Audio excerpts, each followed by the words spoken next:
இன்னைக்கு என்ன கிளாஸ் பார்க்க போறோம் அப்படின்னு பார்த்தீங்கன்னா, 8த் பிசிக்ஸ்ல 8வது லெசன். அதாவது அண்டம் மற்றும் விண்வெளி அறிவியல் அப்படின்னு சொல்லக்கூடிய ஒரு டாபிக் பார்க்க போறோம். வாங்க ஸ்டார்ட் பண்ணலாம். இப்ப இதெல்லாம் நமக்கு தெரிஞ்சதுதான். எண்ணெயில் அடங்கா விண்மீன்களையும், அழகான நிலவையும் பார்க்கும்போது நமக்கு வந்து மகிழ்ச்சியா இருக்கும். அந்த விண்மீன்களையும், கோள்களையும் பற்றி படிக்கக்கூடியத நம்ம என்ன வானியல்னு சொல்லிருவோம். வானத்துல இருக்கக்கூடியத பத்தி படிக்கக்கூடியத வானியல்னு சொல்லலாம். வானத்துல என்ன இருக்கு அப்படி? விண்மீன்கள், கோள்கள், சந்திரன், விண்கற்கள், வால்மீன்கள் இதெல்லாம் வந்து இருக்கு. இதெல்லாம் என்ன சொல்லுவாங்க? வால் பொருட்கள்னு சொல்லுவாங்க. வானத்துல இருக்கக்கூடிய பொருட்கள வான் பொருட்கள்னு சொல்லுவாங்க. அத பத்தி படிச்சோம்னா வானியல்னு சொல்லுவாங்க. சூரியனையும் அதை தொடர்ந்து சுத்தி வருகின்ற வான்பொருட்களும் சேர்ந்து சூரிய குடும்பத்தை வந்து உருவாக்குது. அந்த சூரிய குடும்பத்தில எப்படி வந்து இணைஞ்சிருக்கு அப்படின்னா, கவர்ச்சி விசை தான். சரிங்களா? கவர்ச்சி விசையா பிணைக்கப்பட்ட லட்சக்கணக்கான விண்மீன்களோட தொகுப்பு விண்மீன் திரள்னு சொல்லுவாங்க. நம்ம சூரியன் பால்வெளி விண்மீன் திரள்ல இருக்கு. ஸோ இதெல்லாம் வந்து நமக்கு தெரிஞ்சத தான் இங்க குடுத்துருக்காங்க. சரிங்களா? இங்க வந்து நேரா ராக்கெட் வந்துரலாம். இந்த பிரபஞ்சமானது நமக்கு ஒரு புதிரா இருக்கு. நமது எண்ணங்கள் எப்போதும் நம்மை சுற்றியுள்ள விண்வெளியை பற்றி அறிய வந்து முயற்சி பண்ணுது. அந்த வானிலை குறித்த தகவல்கள வானிலை ஆய்வு நமக்கு தருகிறது. அப்ப இந்த வானிலை குறித்த தகவல்கள வானிலை ஆய்வு நமக்கு தெரியுது. அப்ப அந்த வானிலை ஆய்வு எப்படி பண்றோம் அப்படின்னா, ராக்கெட் மூலமா தான் பண்றோம். சரிங்களா? அதாவது 800 ஆண்டுகளுக்கு முன்பாவே சீனாவுல வந்து ராக்கெட்டுகள் வந்து கண்டுபிடிக்கப்பட்டன. இது இம்பார்ட்டன்ட். ராக்கெட் யார் உருவாக்குனாங்கன்னா, சீனர்கள் தான் உருவாக்குனாங்க. ஆரம்ப நாட்கள்ல மரக்குழாய்களில் வெடிமருந்து நிரப்பப்பட்டு ராக்கெட்டுகள் உருவாக்கப்பட்டன. இவற்றை தீயம்புகள்னு சொல்லுவாங்க. Fire arrows. சரிங்களா?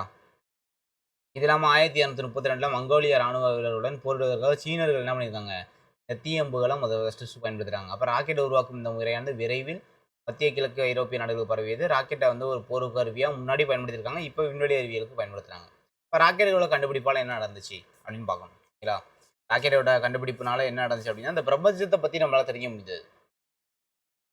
இந்த பிரபஞ்சத்தின் ஒரு சிறு பகுதியை நம்மால அறிய முடிகிறது அப்படின்னு நமக்கு சொல்றாங்க. ராக்கெட்டோட கண்டுபிடிப்புனால. அப்ப ராக்கெட்ட பத்தி பார்க்கணும். சரியா?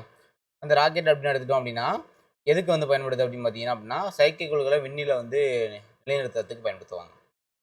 செயற்கைக்கோள்கள விண்ணில வந்து நிலைநிறுத்த ராக்கெட்ட தான் பயன்படுத்துவாங்க. சரியா? அதான் சொல்றாங்க. அப்ப அந்த ராக்கெட்டோட பகுதிகள். ராக்கெட் அப்படின்றது ராக்கெட்னா என்ன? மனிதர்கள அப்படி இல்லன்னா கருவிகள பூமிக்கு அப்பால் விண்வெளிக்கு கொண்டு செல்வதற்கான சக்தி வாய்ந்த இயந்திரத்துடன் வடிவமைக்கப்பட்ட ஒரு விண்வெளி வாகனம். அவ்வளோதான். ராக்கெட்னா இதுதான் டெஃபினிஷன். ரைட்டா? 4 அமைப்பு இருக்குப்பா. கட்டமைப்பு, பணிச்சுமை அமைப்பு, வழிகாட்டும் அமைப்பு, செலுத்தும் அமைப்புன்னு 4 அமைப்பு இருக்கு. சரியா? இதான் அந்த அமைப்பு அப்படியே குடுத்துருப்பாங்க. மொத்தமா பார்த்தோம் அப்படின்னா கட்டமைப்பு அப்படின்னு சொல்லுவாங்க. கட்டமைப்பு அமைப்பு மொத்தமா. பணிச்சுமை அமைப்பு, வழிகாட்டு அமைப்பு எல்லாமே வரும். உந்துவிசை அமைப்பு இது எல்லாமே நமக்கு குடுத்துருப்பாங்க. சரியா? முக்கியமானத மட்டும் பார்ப்போம். கட்டமைப்பு அமைப்பு அப்படின்னு எடுத்துட்டீங்க அப்படின்னா, இதுல முக்கியமானதே வந்து பார்த்தோம் அப்படின்னா, எடை குறைந்த டைட்டானியம் அப்படி இல்லன்னா அலுமினியம் போன்ற பொருட்களால் உருவாக்கப்படக்கூடியது தான் கட்டமைப்பு அமைப்பு. கட்டமைப்பு அமைப்பு அப்படிங்கிறது ராக்கெட்டை உள்ளடக்கிய ஒரு சட்டம். வலிமையான ஆனா எப்படி இருக்கும்? எடை குறைஞ்ச ஒரு டைட்டானியம், அலுமினியம் ஆல கட்டப்பட்டது. ராக்கெட் நிலையா இருப்பதற்கு ராக்கெட்டுகள் அடிப்பது துடுப்புகள் வந்து இருக்கு. சரியா? அடுத்து பார்ப்போம். அடுத்து பணிச்சுமை அமைப்பு. பணிச்சுமை அமைப்பு அப்படின்னா, ஒண்ணும் இல்ல. நம்ம என்ன ரீசனுக்காக வந்து அனுப்புறோம் ராக்கெட்டு அப்படின்றது தான். பணிச்சுமை அப்படின்றது சுற்றுவட்ட பாதையில் நிலைநிறுத்தப்படுவதற்காக ராக்கெட்டினால் சுமந்து செல்லப்படக்கூடிய செயற்கைக்கோள்கள் சொல்லலாம். சரியா? இந்த பணிச்சுமையானது ராக்கெட்டின் திட்டப்பணிகளை சார்ந்தது. தகவல் தொடர்பு, வானிலை ஆய்வு, உளவு பார்த்தல், கோள்களை ஆராய்தல் மற்றும் கண்காணிப்பு போன்ற பணிகளை மேற்கொள்வதற்காக செயற்கைக்கோள்களை விண்ணில் செலுத்துவதற்கு ஏற்றவாறு ராக்கெட்டுகளோட அமைப்பு மாற்றி வடிவமைக்கப்படுகிறது. அப்ப செயற்கைக்கோள்கள் மட்டும் தான் எடுத்துட்டு போவாங்களா அப்படின்னு கேட்டீங்கன்னா கிடையாது. மனிதர்களையும் என்ன பண்ணுவாங்க அப்படின்னா கொண்டு செல்வதற்கு ஏற்றவாறும் சில சிறப்பு ராக்கெட்டுகள் வந்து இருக்கு. அதுக்கப்புறம் வழிகாட்டும் அமைப்பு அப்படின்னா எங்க போகணும் அப்படின்றத வழிகாட்டக்கூடியது. ராக்கெட் எங்க போகணும், எந்த பாதையில போணும் அப்படின்றத சொல்லக்கூடியது. இதுல வந்து உணர்விகள், கணினிகள், ரேடார் மற்றும் தொலைத்தொடர்பு சாதனங்கள் எல்லாமே இருக்கும். அப்புறம் உந்து விசை அமைப்பு. இந்த உந்து விசை தான் ரொம்ப ரொம்ப இம்பார்ட்டன்ட்பா. சரிங்களா? உந்து விசை அமைப்புல பார்த்தோம்னா, ராக்கெட்டில் உள்ள பெரும்பகுதி இடத்தை அடைத்துக் கொள்வது இதுதான். பெரும்பகுதியான இடம் இதுதான் அடைச்சுக்கும். சரிங்களா?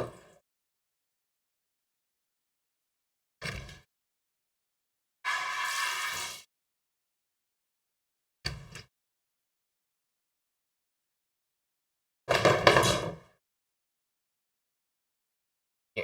ராக்கெட்ல பெரும்பகுதி இடத்தை அடைச்சுக் கொள்ளக்கூடியது வந்து பார்த்தீங்கன்னா, அந்த உந்து விசை அமைப்பு அப்படிங்கிறத பெரும்பகுதி இடத்தை அடைச்சுக் கொள்ளக்கூடியது.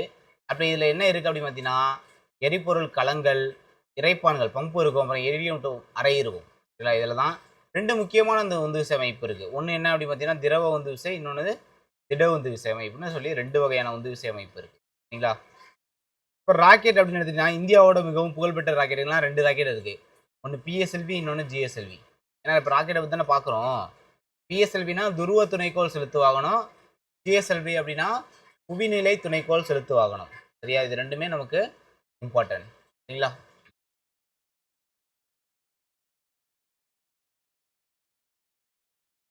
அதுக்கப்புறம் என்ன பார்க்க போறோம் அப்படின்னு பார்த்தீங்கன்னா, இயங்கு பொருள்களோட வகைகள்.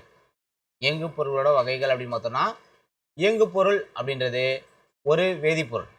சரியா? இயங்கு பொருள் என்பது ஒரு வேதிப்பொருள். இப்பொருள் எரியும் போது உருவாகும் அழுத்தப்பட்ட வாயுக்களின் ஆற்றலை பயன்படுத்தி ராக்கெட்டானது புவியீர்ப்பு விசைக்கு எதிராக உயர்த்தப்படுகிறது. இயங்கு பொருளானது எரிபொருள் மற்றும் எரிதலுக்கு தேவையான ஆக்சிஜனை வழங்கும் ஆக்சிகரணி ஆகியவற்றின் கலவை. இது திண்மமாகவோ திரவமாகவோ இருக்கலாம். நான் தான் இப்போ சொன்னேன், ஒன்று திண்ம உந்து விசை இருக்கும், இல்லை திரவ உந்து விசை இருக்கும். சரியா? முதல்ல திரவம் பார்த்துருவோம். திரவத்தில் என்ன அப்படின்னா, ஒன்று எரிபொருள் இருக்கும்ப்பா. அப்போ அந்த எரிபொருளை எரிய வைக்க தேவை ஆக்சிகரணி இருக்கும். ரெண்டு தான் இருக்கும். இதா? ஏன்னா ஒரு பொருள் எரியணும் அப்படின்னா அதுக்கு ஆக்சிஜன் கண்டிப்பாக தேவை. சரியா? அப்போ எரிபொருள் வேணும். இன்னொன்று எரிபொருளை எரிக்கக்கூடிய அந்த ஆக்சிகரணி நமக்கு தேவை. ஏன்னா அதான் ஆக்சிஜன் கொடுக்கும். அப்போ திரவ இயங்கு பொருளில் எரிபொருள் வந்து பார்த்தோம் அப்படின்னா என்னென்ன எரிபொருள்னா திரவ ஹைட்ரஜின்னு அப்புறம் எத்தில் ஆல்கஹால், இதெல்லாம் வந்து பார்த்தோம்னா எரிபொருள்கள், திரவ எரிபொருள். அப்போ இதை பற்ற வைக்கிறதுக்கு என்ன பயன்படுத்தணும்னா ஆக்சிஜனு, ஓசோனு, ஹைட்ரஜன் பெராக்சைடு, புகையும் நைட்ரிக் அமிலம் திரவ இயங்கு பொருள்களில். சரிங்களா? அடுத்து திண்ம இயங்கு பொருள்கள். திண்ம இயங்கு பொருள்களில் எரிபொருள் என்ன அப்படின்னு பார்த்தீங்கன்னா பாலியூரித்தீன், பாலிபியூட்டாடையின். சரிங்களா? அப்போ இதை எரிய வைக்கிறதுக்கு பார்த்தீங்கன்னா நைட்ரேட்டு, குளோரைட் உப்புகள், இதெல்லாம் ஆக்சிகரணியாக பயன்படுத்துவாங்க. சரியா? அடுத்து பார்ப்போம்.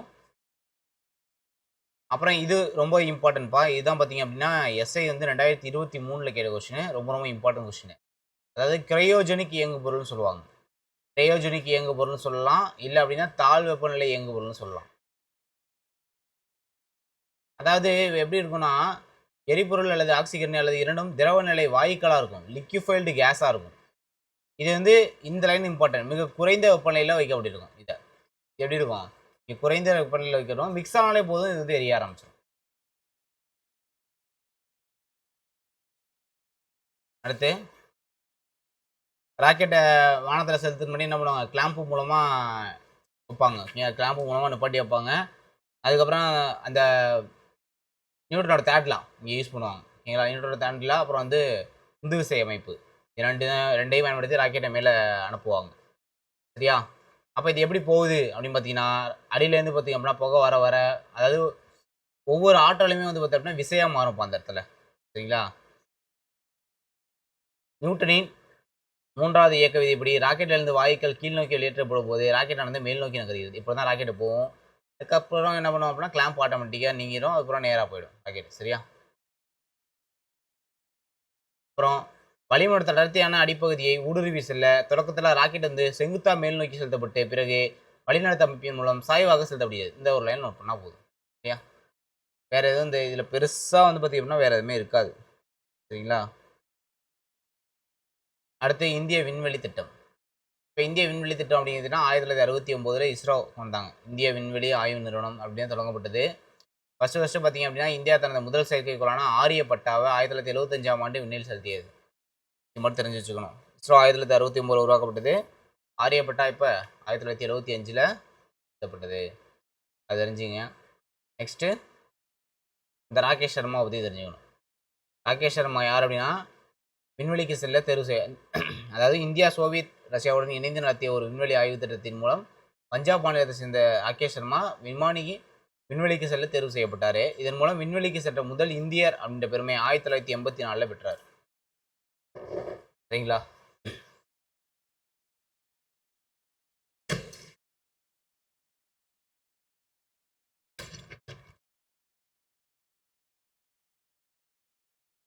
அடுத்தது பார்ப்போம் சந்திராயன் 1. அதுக்கப்புறம் சந்திராயனா என்ன அப்படின்னா சந்திரனை ஆராய்ச்சி பண்ணுறதுக்கு, சந்திரனை பற்றிய ஆய்வுகளை மேற்கொள்வதற்காக. சந்திராயன் எப்போனா 2008. இது தெரிஞ்சுங்க. அக்டோபர் 22. சரிங்களா? சந்திராயனா நிலவு வாகனம்னு பேர். நிலவு வாகனம் எங்கேருந்து செலுத்துறாங்க அப்படின்னா ஆந்திராவில் ஸ்ரீஹரிகோட்டாவில் இருக்கக்கூடிய சதீஷ் தவான் விண்வெளி மையம் அப்படின்ற இடத்துலேருந்து செலுத்துனாங்க. சரியா? எது மூலமாக? பிஎஸ்எல்வி ராக்கெட் மூலமாக செலுத்துனாங்கப்பா. எப்போ சந்திரனோட சுற்றுவட்ட பாதையில் நிலைநிறுத்தப்பட்டதுன்னா 2008 நவம்பர் 8. இது மட்டும் தெரிஞ்சுங்க. சரிங்களா? அடுத்து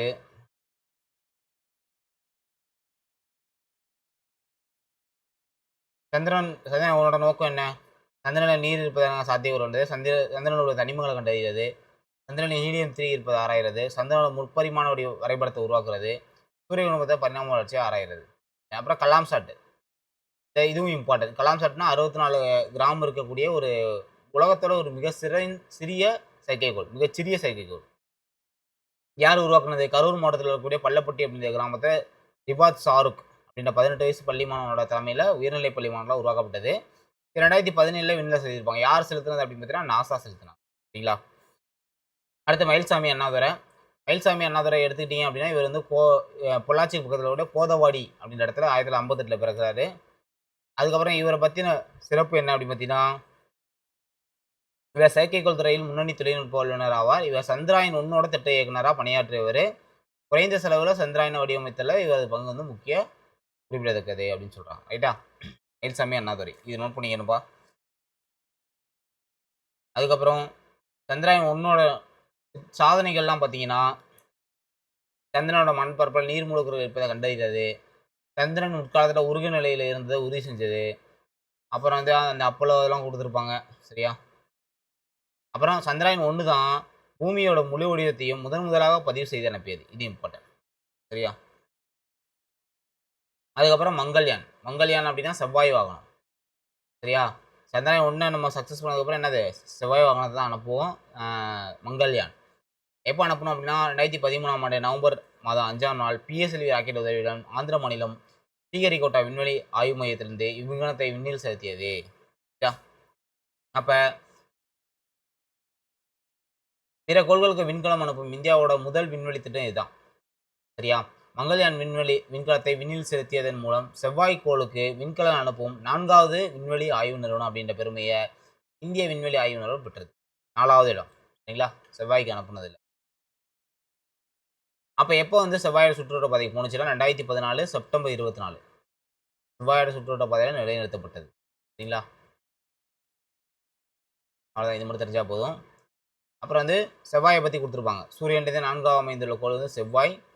சூரிய குடும்பத்தில் 2வது சிறிய கோள். சிவந்த நிறத்தோட காரணமாக சிவப்பு கோள்னு சொல்லுவாங்க. இதுக்கு இன்னொரு பேர். ஏன் சிவப்பாக இருக்குன்னா இரும்பு ஆக்சைடு இதுக்கு எந்த இருக்குதுன்னா சிவப்பு கோளாக இருக்குது. அப்புறம் 24 மணி நேரம் 37 நிமிடங்களில் தன்னைத்தானே சுற்றி வருது. சூரியனை சுற்றுறது தான் 687 நாளாகுது. சரிங்களா? அதோட சுற்றுக்காலம் பூமியை ஒத்தி இருக்கிறதுனால இதை வந்து ஆராய்ச்சி பண்ணியிருப்பாங்க செவ்வாயை. சரிங்களா? செவ்வாயின் மேற்பரப்பு, காலநிலை, புவியின் நிலை குறித்த ஆய்வுகளை மேற்கொள்வதற்காக பல்வேறு ஆளில்லா விண்கலங்களை இன்ன வரையும் என்ன பண்ணிட்டாங்க? அனுப்பி வந்துட்டு இருக்காங்க.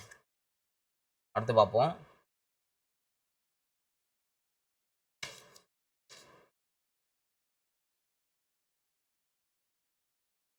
அடுத்து மங்கள்யான் திட்டத்தோட நோக்கங்களை காட்டிலும் இந்த பாக்ஸை மட்டும் பார்த்துங்க. சரிங்களா?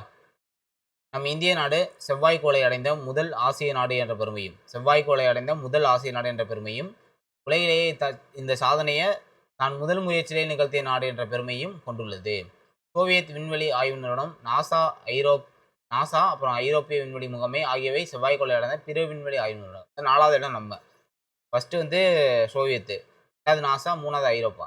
சரிங்களா? அப்புறம் சந்திராயன் 2 2019 ஜூலை 22 வந்து செலுத்தியிருப்பாங்க விண்ணில். இதுவும் சந்திரனை ஆராயறதுக்காக தான். இதில் வந்து 3 இது இருக்கும் மொத்தமாக. ஒன்று வந்து சுற்றுக்களம் அப்படின்னா ஆர்பிட்டர், நிலவை வந்து சுற்றி வரக்கூடியது. ஓகேங்களா? இது வந்து கர்நாடக மாநிலத்தில் பைலாலு அப்படின்ற இடத்துல இருக்கக்கூடிய இந்திய ஆழ்நிலை விண்வெளி வளையகத்துடன், அதாவது இந்தியன் டீப் ஸ்பேஸ் நெட்வொர்க். அப்புறம் விக்ரம் எனப்படும் தரையிறங்கியுடன் தகவல் பரிமாற்றம் செய்யக்கூடியது. லேண்டர் யார் அப்படின்னு பார்த்தீங்கன்னா இதுதான் விக்ரம். விக்ரம் யாரு? இந்திய விண்வெளி திட்டத்தோட தந்தை தான் வந்து பார்த்தீங்கன்னா விக்ரம் சாராபாய். அவங்களோட நினைவாக இதுக்கு விக்ரம்னு பேர் வச்சிருப்பாங்க. அடுத்து சிவன். இவரை பற்றி கண்டிப்பாக தெரிஞ்சுக்கணும். சரிங்களா? கைலாசம் வடிவு சிவன் சொல்லுவாங்க. இவர் கன்னியாகுமரி மாவட்டத்தில் இருக்கக்கூடிய சரக்கல் விலை ஊரில் வந்து பிறந்திருப்பார். இவரை பற்றி முக்கியமாக பார்த்தோம் அப்படின்னா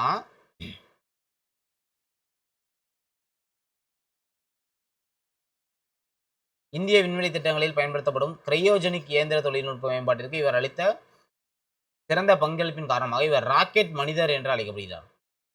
அப்புறம் ஒரே நேரத்தில் 104 செயற்கைக்கோள்களை இஸ்ரோ செலுத்தியது இவரோட திறமைக்கு சான்று அப்படின்னு சொல்றோம். ரைட்டா?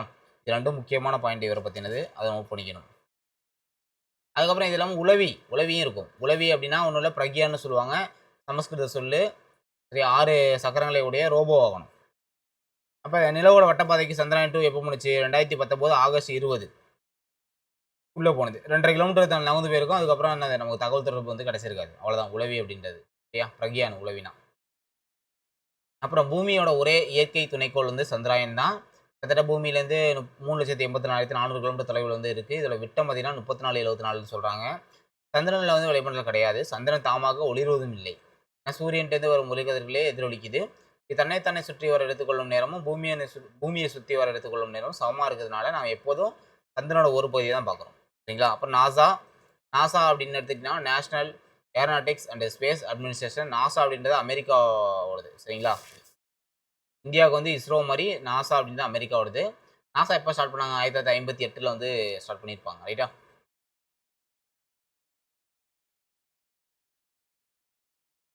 அப்புறம் வந்து முக்கியமானதாக பார்த்தோம் அப்படின்னா அப்போலோ 8, அப்போலோ 11. அப்போலோ 8 திட்டம் வந்து என்ன பண்ணலாம், முதலில் மனிதர்களை நிலவுக்கு அனுப்பிய திட்டம். நிலவுக்கு மனிதர்கள் அனுப்பிய திட்டம்னா அப்போலோ 8. அப்போலோ 11 என்னன்னா, முதலில் மனிதனை நிலவில் தரையிறங்க செய்த திட்டம். அப்போலோ 11 எப்ப? 1969 ஜூலை 20ல. சரிங்களா? அப்பல யார் வந்து முதல்ல கால் வச்சது? Neil Armstrong. முதலில் நிலவின் மேற்பரப்புல காலடி எடுத்து வச்சிருப்பாரு. அடுத்து சந்திரனில் தரையிறங்கிய அப்போலோ 11 விண்கலத்தில் பயணித்தவர் யார் அப்படின்னு பார்த்தீங்கன்னா, Neil Armstrong, Buzz Aldrin, Michael Collins. இவங்க 3 பேரும். அப்ப நம்ம இஸ்ரோவோட சேர்ந்து என்ன பண்றோம்? நாசா கூட சேர்ந்து இஸ்ரோ என்ன பண்ணுது அப்படின்னு பார்த்தீங்கன்னா, நிசார்னு சொல்லுவாங்க. NASA, ISRO synthetic aperture radar அப்படின்னு சொல்லுவாங்க. இவங்க 2 பேரும் ஒண்ணா பண்ணுவாங்க. நாசாவும் இஸ்ரோவும் 2 பேரும் சேர்ந்து பண்ணக்கூடியது நிசார்ன்ற பேர்ல பண்ணுவாங்க. அப்ப நாசால இந்தியர்களோட பணி என்ன அப்படின்னு பார்த்தோம் அப்படின்னா, கல்பனா சாவ்லா. கல்பனா சாவ்லா அப்படிங்கிறது பஞ்சாப் மாநிலத்தை சேர்ந்தவங்க தான். சரிங்களா? இவங்க வந்து விண்வெளிக்கு சென்ற முதல் இந்திய பெண்மணி இவங்க தான். சரிங்களா? அப்புறம் இவங்க 2வது கொலம்பியா விண்வெளி பயண திட்டத்தின் மூலம் உயிரிழந்திருப்பாங்க. சரிங்களா? அப்புறம் கல்பனா சாவ்லா விண்வெளியில் பூமியின் சுற்றுவட்ட பாதைகளில் 10.4 மில்லியன் மைல்கள் பயணம் செய்துள்ளார். மேலும் 322 மணி நேரத்துக்கு மேலாக விண்வெளியில் தங்கியிருக்காரு. அப்புறம் சுனிதா வில்லியம்ஸ். சுனிதா வில்லியம்ஸ் வந்து பார்த்தீங்க அப்படின்னா அமெரிக்காவில் பிறந்தாரு. அப்புறம் வந்து பார்த்தோம் அப்படின்னா முக்கியமானது வந்து பார்த்தீங்க அப்படின்னா நீண்ட தூரம் நடந்த பெண் சாதனை பெற்றது 2012ல். இது இம்பார்ட்டன்ட். அப்புறம் அவ்வளோதான். நினைவில் குழுக்கள்லாம் நம்ம படிச்சது தான் இருக்கும். வேறு எதுவும் இருக்காது. புதுசாக எதுவும் கிடையாது. நம்ம ஆல்ரெடி பார்த்தது தான் இருக்கும் இங்கே.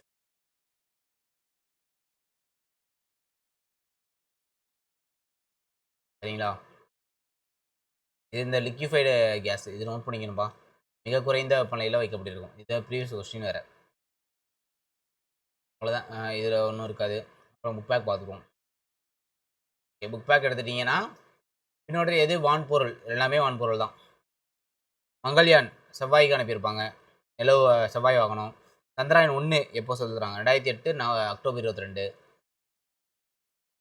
விண்ணில் செலுத்தப்பட்ட நாள் தான் இருக்காங்க. ரைட்டா? சிவப்புக்கோள் செவ்வாய். ராக்கெட் பயன்படும் தத்துவம் நியூட்டனோட 3ஆம் விதி. ராக்கெட்டு. கிரையோஜெனிக் எரிபொருள் எதில் இருக்கணும்? இப்போ தான் சொன்னேன். மிக குறைந்த வெப்பநிலையில் வைக்கிறோம். நாசாவோட ராஸ்திரம் முதலில் மனிதர்கள் முதல் அனுப்புனது அப்போலோ 8. ஆனால் தரையிறங்கம் செஞ்சது அப்போலோ 11. விண்மீன்களை பற்றிக் கொள்வது வானியல். சூரியன் வந்து எது? பால்வெளி விண்மீன் திரள சேர்ந்தது. செவ்வாய்க்கோள் 687 அதானே? 6 நடுவில் 8. பிற கோள்கள் விண்கலை அனுப்பிய முதல் இந்திய விண்வெளி திட்டம் எது? பிற கோள்களுக்கு அனுப்புனது மங்கள்யான். செவ்வாய்க்கு அனுப்பியிருப்போமா? நிலவின் மேற்பரப்பில் நடந்த முதல் மனிதர் ஆம்ஸ்ட்ராங். ரைட்டா? அப்புறம் பொறுத்துக. சந்திராயன் சந்திரனை பற்றி ஆராயக்கூடியது. மங்கள்யான் செவ்வாய்க்கு. கிரையோஜெனிக் அப்படின்னா எரிபொருள். அப்போலோ 8 மனிதனை நிலவுக்கு அனுப்பிய திட்டம் தான் அப்போலோ 8. நிலவில் தரையிறங்க செஞ்சதுன்னா அப்போலோ 11.